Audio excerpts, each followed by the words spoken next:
ഇസബേലിന്റെ ഒരു പരിപാടിയാ മനസ്സിനെ വിഷമിപ്പിക്കുക എന്നുള്ളത്.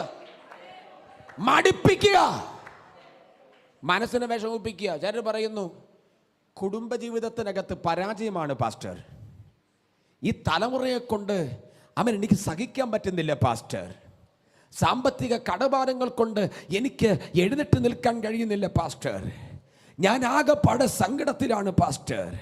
ഇന്ന് പകലിൽ ഞാനൊരു ദൂത് പറയട്ടെ, നിന്നെ മടിപ്പിക്കാൻ പിശാച് ശ്രമിക്കുമ്പോൾ, ഹല്ലേലൂയ, നിന്റെ പ്രാർത്ഥനയെ കെടുത്തിക്കളയാൻ പിശാച് ശ്രമിക്കുമ്പോൾ, നിന്നെ മടിപ്പിക്കാൻ ശ്രമിക്കുന്ന ഈ ഇസബേലിന്റെ വ്യാപാരത്തെ ഇന്ന് പകലിൽ എന്റെ ദൈവം തകർക്കുന്ന പകല് പ്രാർത്ഥനയിൽ ആമേൻ ബാലിന്റെയും അശേറയുടെയും പ്രവാചകന്മാരെ നശിപ്പിക്കത്തക്ക നിലവാരത്തിൽ ദൈവത്തിന്റെ തീ ഇറങ്ങിയവനാ.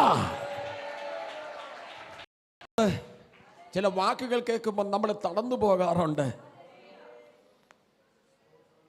എന്തിന്? വളരെ സ്നേഹിച്ചു നിൽക്കുന്ന ഭാര്യമാർ ചില വാക്കുകൾ പറയുമ്പോൾ ഭർത്താക്കന്മാർ ആമേൻ അറിയാതെ പ്രാർത്ഥിച്ചു പോകും, മതി യഹോവേ മതി. ആമേൻ ഭർത്താക്കന്മാർ ഭാര്യയോട് ചില സമയത്ത് പറയാറുണ്ട് ആമേൻ വേദനിപ്പിക്കുന്ന വേടുകൾ, ആമേൻ മടിപ്പിക്കുന്ന വാക്കുകൾ, ആമേൻ ശൂന്യതയുടെ വാക്കുകൾ, നിരുത്സാഹത്തിന്റെ വാക്കുകൾ.